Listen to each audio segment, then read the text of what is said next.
They're going all in. I respect the Unicorns of Love fans because they are standing closer to the stage, but the Splice fans are matching them. Unicorns also have an actual unicorn in the studio. That is an actual unicorn, that's true, 100%. You can see one It's live real. in person. Buy tickets for Worlds. All right. Unicorns of Love down, but not out. They have one more game to turn this series around and take us to a Game 5. If you want to hear Silver Scrapes, you are thinking pink right now.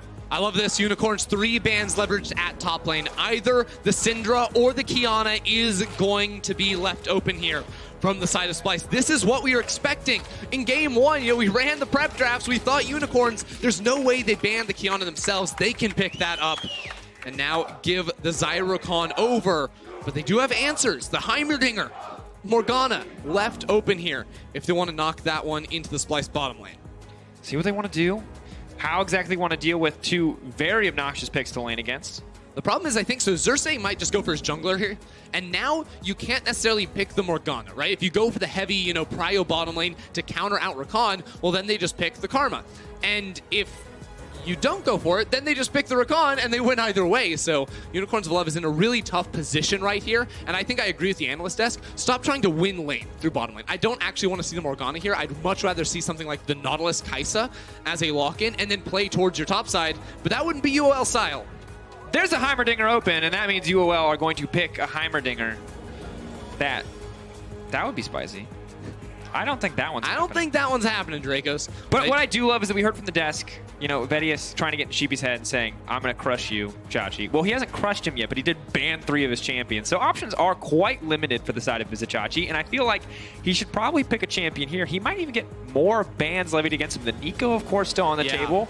And that Renekton only gets scarier as the options get more and more limited for Vizichachi himself. The Nico's the one I'm watching. I think Rumble, too, is something that Vizichachi could try to take up into this Renekton. I actually don't even know what he goes for if both those champions get banned away right here. I mean, so far in play-ins, before the series today, had only played the Kennen, the Gnar, and the Gangplank. Of course, added the Cho'Gath to that list earlier, but definitely a smaller pool that he's shown. And against the Renekton, it's weird because I think the Nico is something I'd like to see him on. He played that a couple times, I think, in the regular season, but not a pick I would necessarily associate with him. It is those power 3 that UOL took away from him to deny. And now the Fiddle's been banned away. I imagine the Morgana will follow. No, interesting. Ooh. The Twisted Fate. So they're not as concerned with that Morgana pick from Edward. Still really worried about the TF. Almost every game Splice has played here, it's a second phase Twisted Fate ban.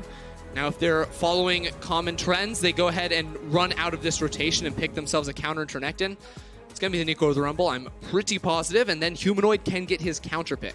Now, Akali has been banned away, and that was the thing he went blind for in game number 1. So unless he thinks he needs to deny the Corki from No Man's, I think he just waits to get that perfect matchup. Yeah. I mean, at this point, what Vizichachi's playing into. No Man's not known as a Renekton player. That would be a massive throwback. I believe it was 2017 Spring MVP was Vizichachi on the back of incredible Shen performances for the Unicorns of Love themselves. Feels a little bit fitting that in what could be their final game at Worlds, he will play the Shen against them. And now you've got the Shen Nocturne for dive, Shen Rakan for dive, whatever you want to do. Now, the strange thing is that they did leave the Morgana open, so the counter is definitely there, and they didn't decide to remove all of those options here from UOL. And now just looking at this draft, it feels like there's so many strong lanes to try and play around. I was not expecting this. This could be Kiana in the mid lane now, or it could be Karthus in the mid lane. There's flex options now for the side of UOL to try and guarantee themselves a good matchup up against Humanoid, even though he does have counter pick. This draft is all over the place. You could opt for the Lissandra here. Obviously very easy for her to get on top of a pick like Karthus or Kiana, and it looks like they're okay with either of those matchups as they will lock it in, and it should go into the hands of Humanoid. So we know why Splice left open Heimerdinger and Morgana. It's because they are going to kill bottom lane at level 6. You don't survive against this. Lissandra is going to have a window to try and roam against whoever she lanes against. Xerxes on the Nocturne with the Shen on top. You have the ability to just break the game open through bottom lane. And some pretty passive solo laners to try and just get through the laning phase till you can make that point happen. We're still waiting on the final lock-in here from UOL. I think you might actually take the Karthus into Lissandra. Lissandra, too many good defensive tools to lane up against the Kiana is my read on the situation, but they are going to put that back into mid lane at the last second. See what Anonymous can do here in the early game. Just about farming up, fighting for that level 6, racing against the Nocturne, who will probably have a similar goal. Shen, of course, an interesting champion. Can be pretty strong in the early game, all about where those first few ults go. If he can make an impact on the map, or potentially find a lead in the laning phase. A nigh impossible task against the likes of Renekton, but if anyone can do it, it is Vizicachi. Long-time Shen enthusiast. Sheepy checking his watch. Duke and Sheepy walking away. And this could very well be the final game. Splyce versus Unicorns of Love. A matchup I never thought we would get to see on the international stage after the group draw, but sometimes the script is just a little too perfect, Ender. Sometimes it is. Sometimes it is. Getting ready to get onto the Rift right here. And both these teams with the tournament life on the line for Unicorns of Love. We need 2 wins in a row to stay alive, while Splyce just need one more perfect early game, one more closeout to punch their ticket to the group stage.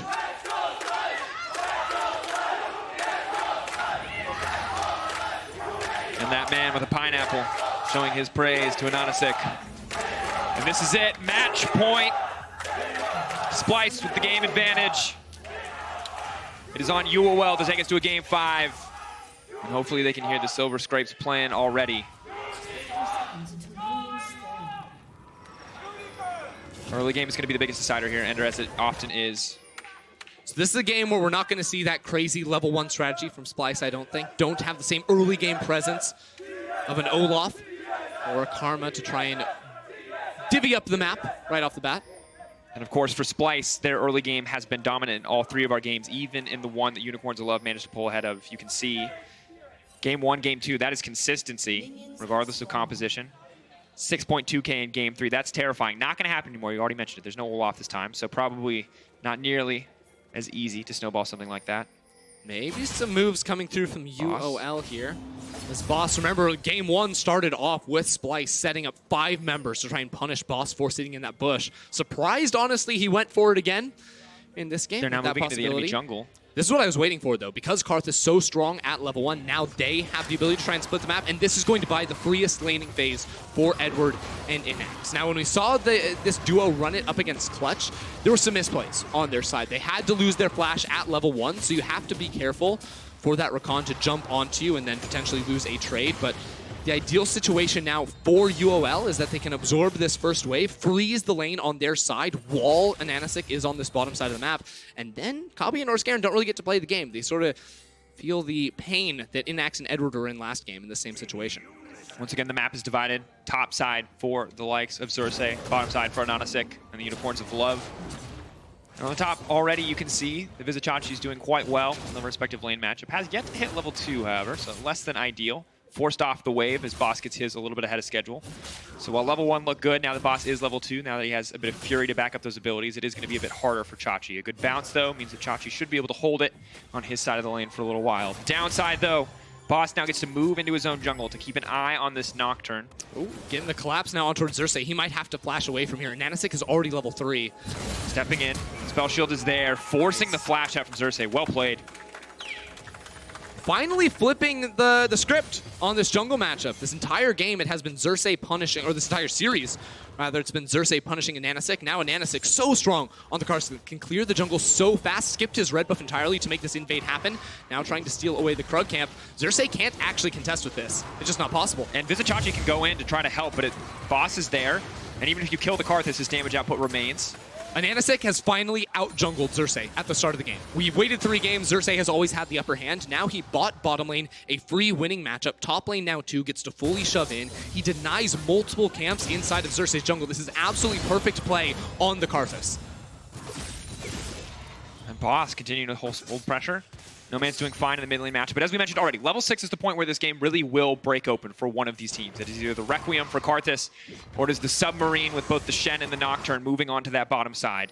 Edward and Inox have to be ready, because while the Black Shield is nice, it is not enough to stop a Lissandra, a Rakan, a Nocturne, and a Shen from diving in. That is the power of the Splyce composition. You always have to be concerned for that bot lane dive when level 6s do come through. I can't help but look at these compositions too and feel like Unicorns of Love is sort of all over the place in what they want, especially as we look later in the game towards team fighting. You know, they have a very strong soul laner in Renekton. Kiana will scale up into being quite the threat, but as far as team fighting goes, it's rather strange because their consistent DPS is all going to be magic damage, so Splyce can definitely try to itemize against that. And It's not the most reliable of outputs in a true 5 versus 5. When you are rocking mage compositions, you have to be much more mindful of your cooldowns. And while, you know, Ananasik doesn't have to be super concerned with that because he just smashes his Q button, Inax and Edward definitely do have to be much more aware. So team fights are going to be about finding picks, finding burst trades with their ranged pick tools on the side of Unicorns of Love, as opposed to just running into that straight up front to back, which is what Splyce definitely want to go for. And the theory crafting is there, and I'm curious to see if we even get to that stage. Because as much credit as you're giving them, you're talking about kind of how these team fights could play out. We just have yet to really see an early game from Unicorns of Love, up until this game, where they aren't falling incredibly far behind very early on. And we're in X pretty far forward here. They need to burn the Black Shield from Edward, or he can't really do anything. Now, the wave isn't, you know, as stacked in UOL's favor, so they don't have that to work with. Seems like Splyce just want to set up this push to buy a reset for Kabe and Norskeren, make sure they're the ones back to base first. And what this actually buys is effectively 2 times, or 2 waves that you have push lead on. Unless their resets get canceled every single time, or unless they want to go for it at all. Kabe should go back to base, maybe look to teleport in himself. And X and Edward starting to run out of mana, though. Don't know if they're actually going to be able to get a punish off here. Important to note, Kabe does have the TP. Last game he opted for the heal, a bit more combat efficiency, but this time we'll be able to make it back to the lane phase pretty quickly. I think Unicorns missed a potential window. They're trying to full push this wave, but with the TP on the other side, Kabe is pretty free to clear that up. Now, I was looking at an Ananasik and thinking, if you freeze the wave on your side of the map down bottom lane, Ananasik can roll on in and deny Kabe. Because if he TP's in, I mean, his support can't join him. That's not a Yumi. So it would be a 1v3 situation, but because the lane gets shoved all the way into his tower, he's able to pick it all up and now freeze it on his side. And by keeping this cannon minion here, he'll be able to deny a lot of minions, because cannon minions do a whole bunch, and that's going to keep Frozen on their side. Now, Inax in the potentially rough situation with a potential flank from Norskeren to make it on down here. And the other thing I like about this is it does free Norskeren up to roam to place down a little bit of vision, knowing that his AD carry is safe, freezing that wave under tower. But it's a similar position now for Edward. Has to be a little bit careful, though. Inax is, looks like in a vulnerable position, but they're not going to spot this one out, so they're not going to get it. Knocked back into the wall and instantly killed. Edward's going to grab that first blood. That was so clean. That was super clever, too, because not only does the Black Shield stop it from Humanoid, you know, locking down Noman's and making sure they can't get out, it denies the Aftershock proc from Humanoid, too. He can't get that bonus resistance to try and stay alive as Boss takes a really big trade, but look at this. Both Ananasik and Noman's are on the way for the dive. coming top wave. They don't have vision in that brush. Ananasik and Noman's are right there. Humanoid can't afford to step forward. Hits that stun. Must have been a visual bug on our end, but now it looks like Humanoid is trying to escape. Forced to use the ulti on himself. Good bit of damage comes down, but a lot of pressure now on the top side. Dark Harvest stack over to the like of Ananasik. Xerxes, though, already on the bottom side of the map, responding with a Drake.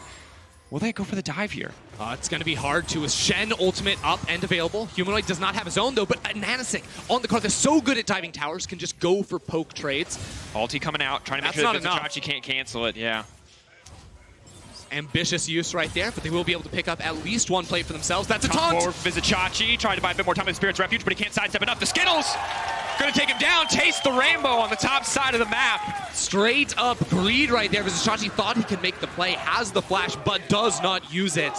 Now Unicorn's gonna be trading money on the top side for the late game insurance of that Mountain Drake. I think that's going to be a trade up for Unicorns because honestly, this entire series, they've been playing from a deficit. If you come out of the early game, even or with a lead as Unicorns, you all of a sudden have so much more confidence in your mid-game abilities to try and fight up against the side of Splyce.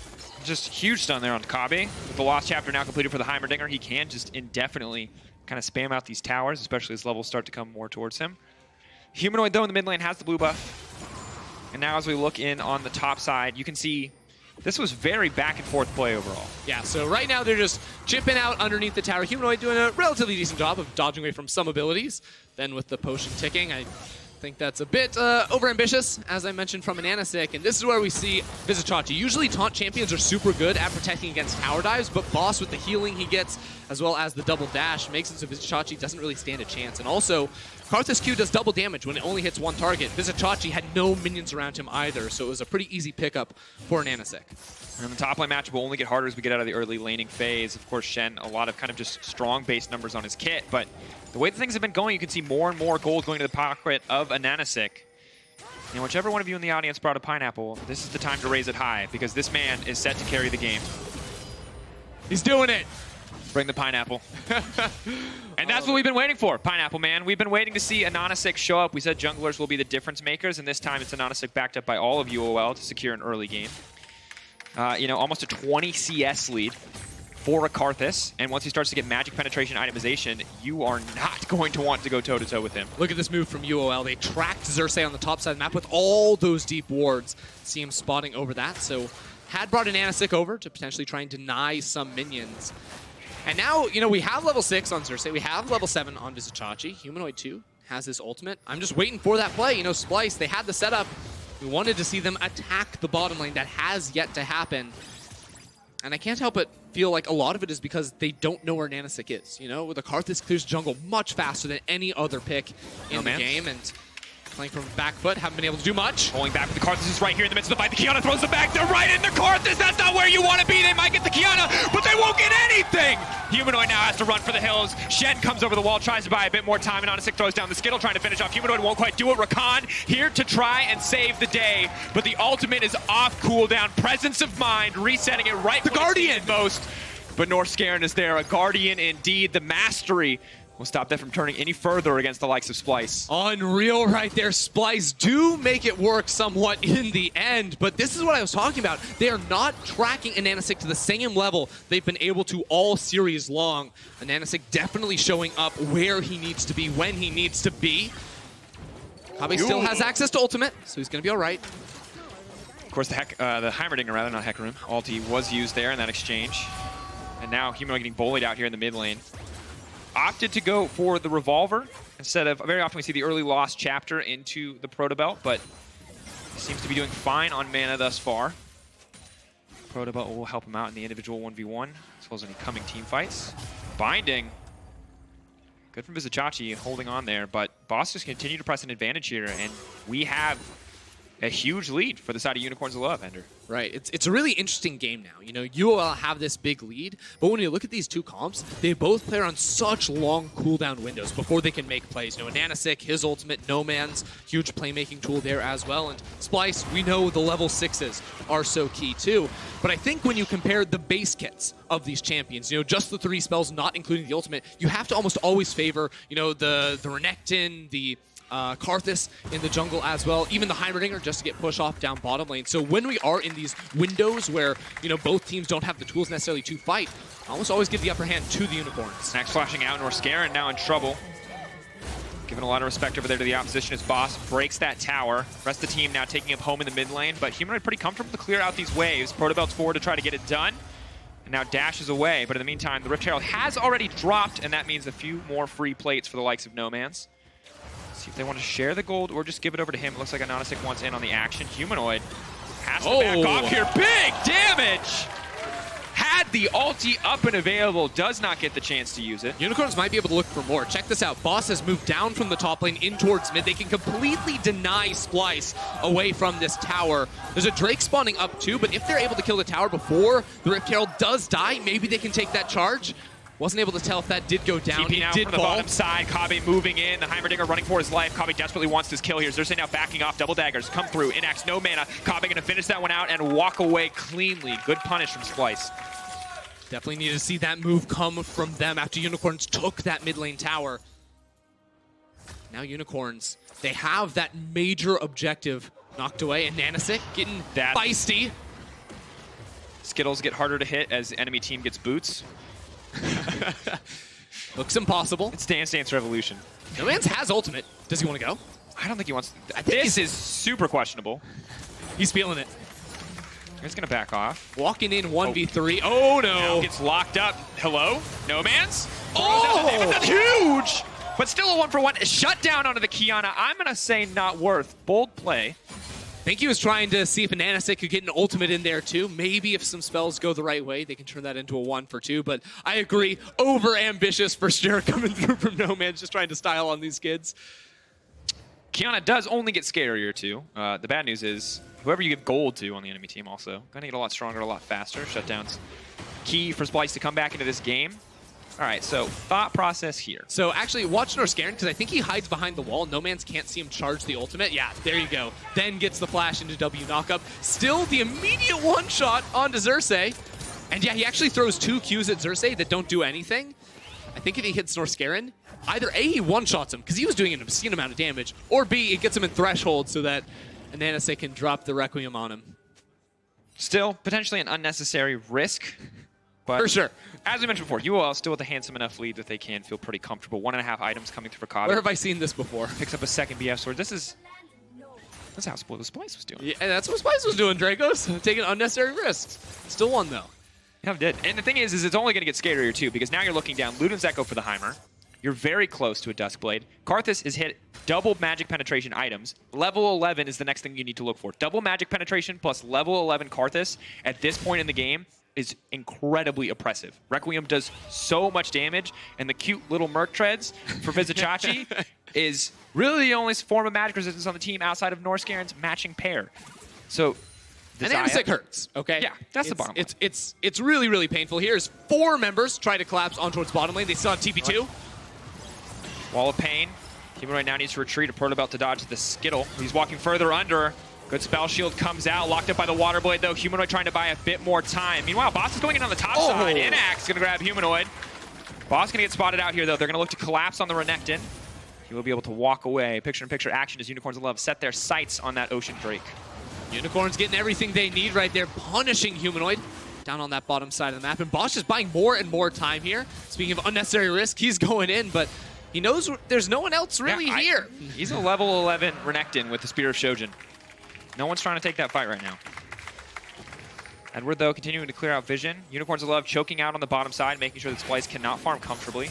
Edward still has to be careful, though. Inax still has to be careful, though. Heimerdinger going to do a lot, but there's no ultimate available. Makes him much easier to leap on top of. So one fun little thing going on with the Unicorn's composition right here is Karthus' Wall of Pain does shred magic resistance of his target. So whenever he drops that Wall of Pain, it A, sets up for a skill shot like the Empowered W from Anax's Heimerdinger, which is that giant laser cannon that goes flying at your face. It slows him down to make that hit pretty quickly, and it also makes him take a lot more damage from it. So look for some one-shots later on, assuming Inax can get some more gold under his belt. Does he get the Heimerdinger dream of empowering the Rockets on the W and sending them through 5 people in a team fight? That's what we're going to have to find out. I'm waiting. And if you can't finish them off, then you have the Requiem on top of that. My question for you, Ender, is do we get the exact opposite of Game 1? Oh, no.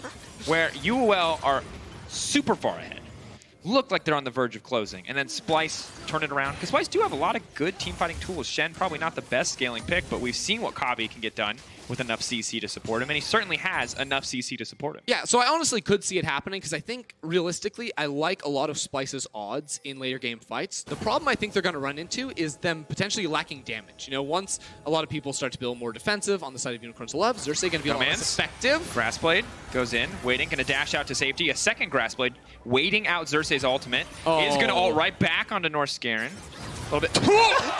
Good playing with his food. Nightmares. Nightmares right there. That does not seem fair. All right, well, he has a support. All that MR he's buying doesn't really help him against the Kiana. The Glacier Shroud, a little cute there, but without any more than making up the difference. I do think teamfights will get interesting, though, because Unicorns have a lot of anti-dive tools. Not going to have too much time to think about that, though, because 18 minutes on the clock. Unicorns still playing on offense, pushing just about everywhere. One person is on another side of the map, buying time. Dashes over the wall. Ult's there. He's going to try to dash. Oh, no. Kiana is so powerful. Kabe gets locked up. If he grabs Can he turn? He can kill. He can kill. He can kill. He can kill. He's going to try to finish it. No, the shutdown is there. Look at bot lane, though. They keep on going with the push. The minions underneath the tower. Chachi just trying to hold on. He has a Tiamat, but he can't step forward and actually out of the wave. Chachi's going in. There's so much magic damage. Uses the stopwatch to try to buy time, but Ananasik is now stepping forward. The ulti's already been used by the Karthus. They now need to retreat. TP for Humanoid is up and available. TP for Kabi a few seconds away, but they're not going to go in for anything more. 6k gold lead to UOL at the end of that play. It's really important that Splice keep funneling all these kills on towards Kabe. Yes, he burnt his ultimate and the flash, just try and chase down and get that kill, but that's an important shutdown for him, and staying even at least in terms of levels at the moment, trying to hold on in terms of gold. No Man's trying to go for this play. I actually think he surprised himself with the amount of damage he did. He was walking away, he's like, wait a second, that's just one more auto attack. And Kabi says I need to get in here. Oh, yeah, okay. So it looks like he doesn't have the cooldown to grab the Mountain Blade, or he most certainly would have killed him. The terrain blade, I don't know. Yeah, that was my face. That's how I felt too. Same. Any of those faces, they're all fine. Get that man a pineapple. He's already got one. He's playing jungle for him. Pineapples. Oh no! Oh my god! That was a supreme display of balance. There's not much more to say about that one. No Man's now has to run for the hills. Grass Blade will give him stealth. They have no way to auto-attack him. The Fear is going to take him just outside. Edward too little too late. Good that they're able to grab a kill back, but here comes the Heimerdinger, the flash, the ult. Here comes the big tower, and there's nowhere for Xerxes to go.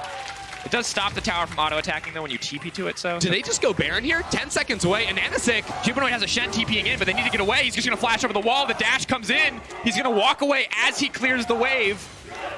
Okay, I don't think he has enough mana to go for the Baron here. He has blue buff. It's true. The Heimer, they don't have the vision cleared out. 14 seconds left on Xerxes. This ward is going to reveal them, though, and that's gonna be trouble for them with a lot of TPs else they on the know. side of Splice. Oh, they know. Humanoid, Kabe, TPs. Vizicachi here. Wall of Pain comes out. Vizicachi potentially in trouble. Will dash to safety, but Norscarin is here as well with the double buff he got earlier. Don't think this is the point where they try to turn. Boss gonna step forward on a Norscarin, though. Black Shield gonna make sure that he can move his way into this one. Can't get a second dash out. Instead, he's focusing on Vizicachi for now. Smart move from Bros there, of course. Shen can just drop the W on himself and block all auto attacks, which means no stun can come through from Renekton. And still Unicorns using this pressure to move in towards an Ocean Drake. There's not a lot that Splice can do against this, so I like their maneuver now. Splitting sides of the map, they can try to get some vision control of their own around this area, because with a Karthus and a Heimerdinger, that Baron goes down fast. And with a Kiana and a Morgana, this Lissandra is going to go down fast too. Walk down, gonna try to walk away. Oh. Just kidding, just kidding. I didn't mean it. I meant it. You didn't mean it. He's going in. You didn't mean it. Humanoid lives. Vizicachi body. Oh, no. He doesn't have ult. Oh, Guardian. Norscarin. Absolutely clutch. 5 Lissandra. Norscarin. Whatever else happens this game is a hero. That was a roller coaster, Dracos. Yeah, saving Private Ryan, way worse than saving Humanoid mid. That's all I'm going to say. This is way crazier. Oh, God. Oh, man. I mean, whatever else happens, we can all be happy that we're going out on a banger. This is a crazy game. Yeah, kind of a crazy series when you think about it. Unicorns able to pull that game 1 from the clutches of defeat, now sitting pretty in game number 4 with a 6K gold lead. Rabadon's now finished on a Nanasik. If you thought this guy was strong before, he now has, I want to say 500 AP. And look, if you're on the side of Unicorns of Love, the triple ban Chachi strategy is looking really good for you, because it opens up so many champions, and Splice can't take them all. Splice isn't taking your Heimerdinger. They might take your Kiana jungle. They're not taking your Renekton. Yeah, it's so hard, too, with Splice's dive comp to actually kill the backline because of all the peel tools of the Black Shield. Even if you kill, the Karthus, he's still going to be pumping out damage. In Axe 2 can just drop the big tower, so what Splice's comp wants to do is kind of difficult to pull off against a strong Unicorns of Love composition here. Trying to check the pit, trying desperately to move in. One blue trinket up and available for Kabe. Gotta feel like he uses it now. 6K, getting lower. Xerxes could have his hero moment right here. Always watch the flank from No Man's. Flanking on Kiana is so pivotal. They just go back to the Baron, though. They just go back to the Baron in the meantime. That's the claw burned. They can just walk right into the pit. The TP's coming in, but it's gonna be too little too late. He tries to make his way in. Is it gonna be enough? He got it! Xerxes gets it. The taunt is there for follow-up, and they might lose the following fight. The Kiana cannot find a way in. That is a heroic moment coming in from the likes of Xerxes. Can they stop the fight, though? No Man's already burning the ultimate, has been locked up, needs the grass blade to make it out. Will go invisible. Inax now stepping forward. Kabe brings the feathers back and he locks him up, but I don't think it's going to be enough. Vizicachi now into the midst of the team. Humanoid running for his life. Splice may have got the Baron, but they will lose the following fight. Humanoid taken out, and Unicorns of Love move up to 6K difference. A brilliant effort, though, from Xerxes to fly into the pit with Paranoia and seal that one away. Can Unicorns get anything? I mean, Splice have just bought themselves so much time now with the Baron to deny the siege from Unicorns of Love. Stalling out in the mid-game. This, honestly, if you told me it was Splice, blue side, Unicorns, red side, I would believe you, Dracos, because this actually feels like a picture-perfect reversal from the rest of the series. You'd believe that there was a Renekton top and a Heimerdinger bot? Just kidding. Okay, there you go. You took the champions out, you just put the gold in and the game state, and it would look really, really convincing. And this moment right here is fantastic from Xerxes, because they take this Baron after he gets ults in like that, they just lose everything. Yeah, and even though Unicorns peel off the Baron, they still have the Heimerdinger towers to keep it in range. Brilliant job going in there. Early smite from a Nanisik as well. A misplay from him, but a better reaction from Xerxes. Then Unicorns are able to chase down for a couple of extra kills, but that is as we expect in a game like this. They do have such a lead. Important that he gets the stun off onto Kobbe, so Kobbe can't kite back with his auto attacks, and then they can dive under the tower for a little bit extra. Unicorn still in control of this game, but definitely going to be slowed down for quite some time. Yeah, Double Ocean definitely not ideal either. They have a minute and 41 seconds and counting left on the Baron power play. They're currently at plus 38 gold. It's going to take a lot. So Still better than game 3. Now 100. Now, okay, all right. I'm not going to talk about the Baron power play anymore. But clearly not a great Baron power play on the side of Splice. Sorry. Actually, look at the items from Kobbe. We were talking about the shutdowns he got earlier in the game. He has now 3 items. This guy is strong. Well, and you kind of saw it in the pinch there. If that was a situation where he's approached from multiple sides, definitely would have looked different. But when he gets to pull the feathers through multiple members of the enemy team, Xayah does so much damage. Yeah, I actually think this is a game where he'd be well off to invest in a QSS, even with his ultimate, just because you have the threat of Morgana binding, which you can react to, but it's really hard to react to that Renekton stun. And with so many CC tools coming your way, if you have the QSS, you can hold onto your ultimate for more opportune time. Would like to see him go down that line. Might not have the chance here. And interesting, I was double checking, making sure he did not start the game with the stopwatch, and it looks like he didn't. So could look to buy that as well. Help out against the Karthus and the Kiana. The fights to come, mitigating some of those big burst spells. Vizicachi is barely tanky enough to step forward, but it does mean that the push will be slowed for now. And especially on these sieges, watch out for the magic resist shred on the Wall of Pain, because you can drop that and it's the size of the entire lane, and then the poke comes through and it becomes very, very difficult to deal with. Now I really like the move from UOL to walk so far forward and poke Xerxes as he's trying to walk towards this mid lane. It basically secures them, this inner tower. Splice going to be regulated to their own base for the time being. And this is just what you sort of have to do. You know, hold on to those inners as long as possible, but ultimately recall and defend those inhibitors, because you can just stall out for the next Baron. Maybe you have a better chance at a fight with this Xayah that is going to be very, very powerful, finishing off, you know, her 4th item as that Baron comes a little bit closer into spawning.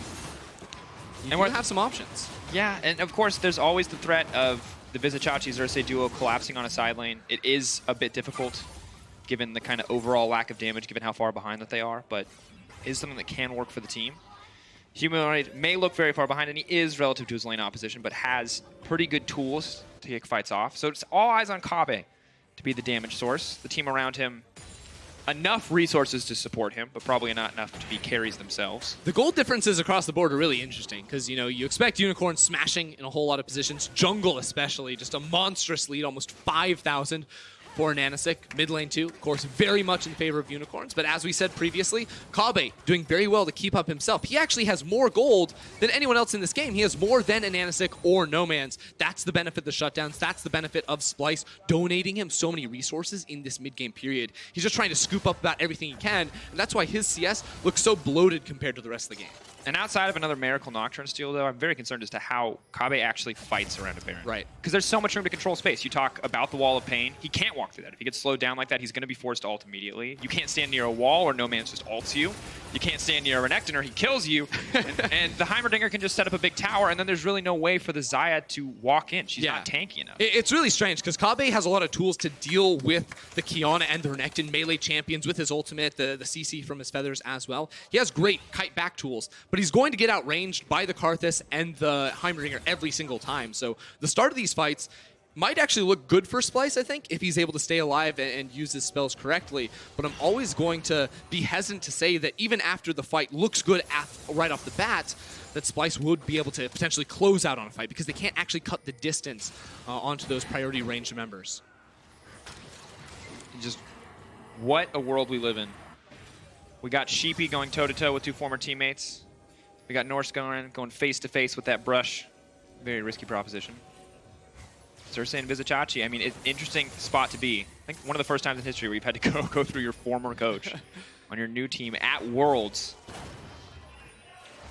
to win the championship or to get into group. Here we go. Now, here's a big pick onto Humanoid, just instantly taken down. The Karthus is still alive.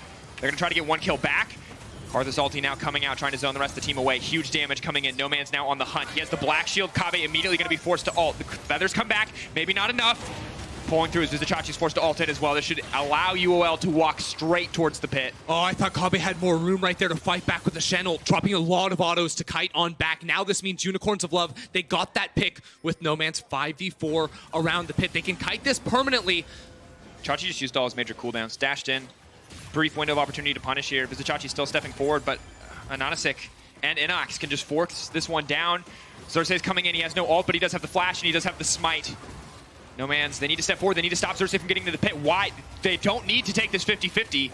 He's going to dash over the wall. He's going to try to make sure that it's not a 50-50. Instead, they're focusing on it. No Man's goes to the backside. He's trying to Can he get two. Can he get one more? He got it! I can't believe it! Splice! When it matters most, every single time it is Xerxes. But Unicorns of Love will continue to monster the fights. No Man's is still alive. But that's it. Once again, they're TPing bot lane. They can get the inhibitor. Even though they lost the Baron, they can siege. Stepping forward, Humanoid can try to walk into this one, but I don't think it's a winning proposition. Edward now on the way as well. No Man's pushing up. I can't believe two. And they push to the end. They have so many minions. Dracos, they can keep on going. They face the wave there just is not there. Supreme Display of Talent is almost off cooldown. The Kiana can look to ult. He gets locked up mid-ult. That's not what they needed whatsoever. Humanoid goes into the backside. He's trying to buy time. Aftershock makes him a little bit tankier, but Northscaron cannot tap in. He just continues every form of Zhonya's he has. He flashes out to safety. He locks him up. Maybe they can hold it here. Humanoid is still alive. No Man's has overstayed his welcome. No Man's goes down. They don't get the shutdown. Splice once again making the impossible possible. A second Baron steal and a hold in the base. Xerxes just respawned. He has the paranoid, but not the vision to chase down for more. What a crucial hold from Splice. They were the ones that picked up the Baron at the cost of their inhibitor. Still, game in favor of the Unicorns of Love, but you can start to see the cracks. Let me take a look back at this play. And I think it's an early smite again. We have to watch how this occurs because Boss flashes over, instant reaction with the spell shield. Beautiful play from Xerxes. Then watch him flash in the pit. It is an early smite once again from Ananasik. There's the blue, there's the red. Xerxes steals Baron Nashor. It's split communication. You can see it there. Boss goes over, Ananasik thinks the call is kill the jungler before we even try the smite. If he had just tried to burst down the Baron in the window where Nocturne was locked out of the pit, maybe they could have got it. But when this is such a high pressure moment. If they secure that Baron, they know the game is essentially theirs. And now there's an Infernal Drake spawning. I think Splice feel like they can go for this team fight. Kabe level 16 now. 4 items, 100% crit chance. No flash. If ever there was a moment, this has to be it. Vizichachi's going on a walkabout. Why is he here? Vizichachi flashing out to safety. The Kiana's going to run him down. Doesn't even need to use any summoners of her own. How much time can he buy, though? Because right now, Splice are pushing mid. They do have Baron buff. Remember, he falls down, so at most it's 1 tower here. Ultimate blown by Inax. They're trying to go in. Big ult comes in from the Karthus. Ooh. Lots of damage. Kabe forced to ult out. Splice are going to be able to retreat. There's a massive wave stacking on the bottom side. There are no TPs left for the Unicorns of Love. Unicorns want to push down mid lane. With the numbers advantage, they say, forget the Infernal Drake. Maybe you can make something happen here. Or just reset and push for that. They're splitting up on the map at the moment. And they know there's not a whole lot of wave clear for Splice. It really is Kabe who has to step up to the wave to hit those minions. So they can just walk straight down this middle lane with the numbers advantage and take this tower. Kiana ult's up and available as well. Difficult to use in the enemy base to be certain, but it means they can't stand next to that inhibitor. The Wall of Pain, once again, making so much space. Kabe cannot step forward when the Unicorns of Love have set up this line of scrimmage. It's probably the strongest thing about this composition for Unicorns, the zone control and the zoning they can use, not just with, you know, the towers from Heimerdinger, but the wall from Karthus. No Man's just existing near the backline. Here comes No Man's. They can't come close. Existing again. Existing with 26k damage this entire game. I don't think Kiana gets through again, Ender. He's done more damage than Xerxes, Humanoid, and Kabe combined. I don't think Kiana gets through again, Ender. You can't let Kiana through. And this takes me back to game 1 when Unicorns banned it on blue side. I thought they were crazy. They realized the error in their ways, and it is looking ridiculous. And I think there are changes that Splice can make, right? They waited till second phase to try to pick their mid laner. They could have opted to pick the Akali earlier on. They could have opted to pick something more comfortable for Humanoid. He was forced on this Lissandra with 2 bans targeted at the mid lane. It also just felt like they got outplayed in the early game. In a series dominated by early jungle pathing, Ananasik had the advantage. This is what they're waiting for. He flashes over the wall. Can't try to buy a bit of time. Lays down the big turret. Edward now coming in. Now he goes golden again. That's going to be the double. He wants to make his way out to safety. Are they actually going to be able to kill him? Anonasek is dealing so much damage in the pitch. The shutdown onto the Heimer will go through. Double Zanya's not enough. The stopwatch as well as the hourglass itself. Splyce not going to be able to get anything off the back of that. Just go back and start clearing away the super minions. The longer they hold on, though, the super minions are just guaranteed gold income as they smash through the minion waves on the side of Splyce. It means unicorns continually get denied, and Splyce continue to have more and more opportunities to pick up gold and experience. Kabe farming his jungle consistently. Now he finally has that Quicksilver Sash. Team fighting has gotten easier. Still not... You have to credit Splyce for adaptation in the late game.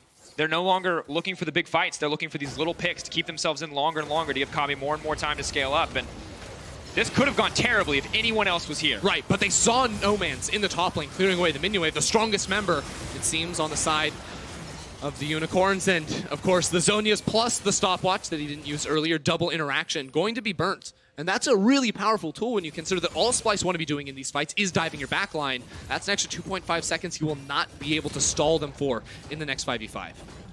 Checking in on the summoner spells as well. Vizichachi, of course, with no ult available, has his TP. Kabe has his.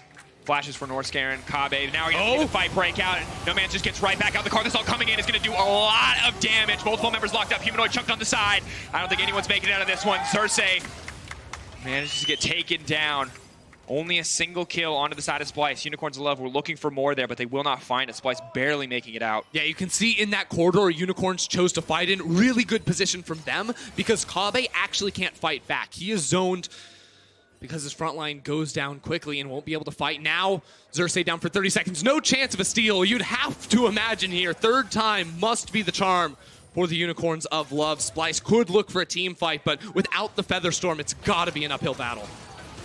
The Baron is going to fall. 36 minutes into the game, a 5K lead held onto by Unicorns of Love. 4 Drakes in their favor. Humanoid now in trouble. They're not going to overcommit for the play, however. Will back off. They secured the Baron. They've gotten everything they wanted. The pick more than enough to help them take that one, and now it's the base in the sights of Unicorns of Love. Splyce are going to have to pull the trigger. The siege from the Unicorns is deadly with Baron. The wave clear will not be there from Splyce, and the poke certainly will be from Unicorns. Setting up now to push up towards the top side of the map. That bot lane inhibitor has respawned, but mid lane still going to be in favor of the Unicorns of Love. Featherstorm still down from Kabe. That means team fighting almost impossible for this squad. If Unicorns can find the fight now, can find the siege when Splyce can't fight back, that'll be their opening. Small window. Vizichachi going to take a ton of poke damage. Guardian there to mitigate at least some of that. The Skittles from Anonasek zoning the rest of the team off the tower. But Humanoid still ready on the flank. Will not take the claw in. Just drop the wall and step up to hit the tower. That has to be the play here. But Inax not feeling confident enough to drop any autos himself, waiting for the poke. Gonna be another 20 more seconds before that next wave leeches this top lane. Spells are back up for Splyce. This may be where they decide to draw the line here. Flashes across the board. It will be Norskaren to lead the charge in if they can find a flank. They need to find a window now. He's going away. All the engagements are being burned onto No-Mans. No-Mans will get taken down. He gets a decent ult off, but that's the shutdown going through. Unicorns of Love instead now locking up Vizichachi, setting their sights on that top lane inhibitor. Anonasek has the ult up and available. The flash taunt, it's perfect from Vizichachi, but Anonasek is still alive for now. The whole team stepping forward. Anonasek trying to catch himself in the middle of the fight. Double Zanya's his Humanoid may find himself in trouble. That's the card assault. Who's going to drop down? So he doesn't have enough. So many members dropping in the face of the Requiem. And the Requiem for Unicorns of Love might just sound like Silver Scrapes. He closes one out. Big stun. The binding goes in. Norskaren. He blocks once again. Who can't Norskaren save in these clutch moments? This is where it gets so hard for Kabe. He wants to fight. He is stronger than Inax, but he simply does not have the range with errant skill shots being thrown his way constantly. It is a 3-for-3 at the end of the day. But the inhibitors are all still alive from Splyce. We see this fight one more time. It's after they got the initial pick. Brilliant engage from Vizichachi to make Anonasek have absolutely nowhere to go. And then keep your eyes on Kabe. He has to kite back in this situation, but now he's zoned. He has no one in front of him, so he can't step into this fight. If he does have that front line, it becomes a very different situation.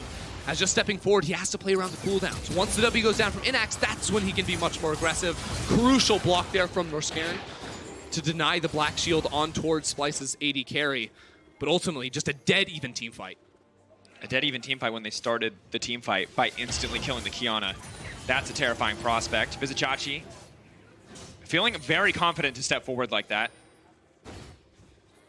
It looks like the Elder Dragon, in the eyes of the Unicorns of Love, their lead isn't nearly as relevant as it once was. We're 40 minutes into the game just about. Kabi has every item he's going to get. A Nanosic full build, No Man's full build as well. Everyone is stocked up and ready to fight. The Infernal Drake's certainly going to be huge. Chachi potentially in trouble. They can't afford to burn too many cooldowns on the Shen before the fight kicks off, but they can slowly but surely chip him down. The ulti coming through. It's going to lock up North Garen as well. No Man's going to grab that one. Splice going to have to back off. UOL continue to pick off Vizicachi before these crucial fights. It's so important for them. Now there's effectively no fight left to be had for Splice. 50-second death timers as well. A 4-stacked elemental Elder Dragon now for the Unicorns. And they don't need Baron buff because all 3 inhibitors are exposed. They can just run straight into that base and sweep across and take all 3. Splice, the fact that they've survived this long already feels like a miracle. 2 Baron steals, a fantastic base hold. North Garen with some clutch blocks left and right. But I don't think it's going to be enough against this final push, Ender. This could be it. This should be the moment where Splice lose this game. 1 inhibitor to fall, a second going to match it, a third sure to follow. 14 seconds on Vizicachi. Yomu's used, the Audacity used just to get closer to the inhibitor. Anonisic, a constant threat. They cannot dive in. The Heimer and the Karthus will punish. That's 3 inhibitors down. Baron in 1 minute and 44 seconds. If UOL really want to take the slow route, they really want to close out cleanly, they can wait for that objective. Do they want to force a fight? Vizicachi has spawned with Stand United. Maybe they thought if we can fight before they reset, before they can finish off a couple more items, we can make something happen, but that's not going to be the case. Elder Dragon is going to bridge the gap for Unicorns all the way up until our 4th Baron of the game spawns, Dracos. 40 minutes. The Splice time meme is dying with this series, for the record. It's Unicorns time. And look, there's a Titanic Hydra for Shen. You've got a very fed Xayah. Lissandra is pretty solid at clearing waves at this point. A lot of items. So you maybe can hold out for a while against double super minion spawns. And you're going to get a lot of money for doing so. But as mentioned, the money is going to mean less and less at this point. The Karthus scaling continues, however, to be an absolute nightmare to deal with. Dark Harvest, of course, only going to make that even worse. I wonder how Splice attacked this fight. I feel like you try to go front to back, deal with Boss and No Man's first. Manoid going in. Looks like they tried to kite on No Man, but it's a massive ult. He manages to hit 2 members. The rest of the team now on the retreat. No Man's still alive. And that's it. That should be it. Look at the burn! Oh, health bars. Ultimate gone. Trying to snipe him. Redemption. He's gonna burn! Edward! Baby burn. And just like that, it's the Requiem. It's the Redemption. It's everything you could want as a Unicorns of Love fan, because here, in the moment where it matters most, they have turned the game. They will look to break the base. 1 tower left standing in front of them. Slowly but surely moving in. Kabi, there's just too many members in front of him. He does not have the damage. He does not have what it takes. So when push comes to shove, Unicorns of Love take us to Game 5. Get ready, because it's time for Silver Scrapes.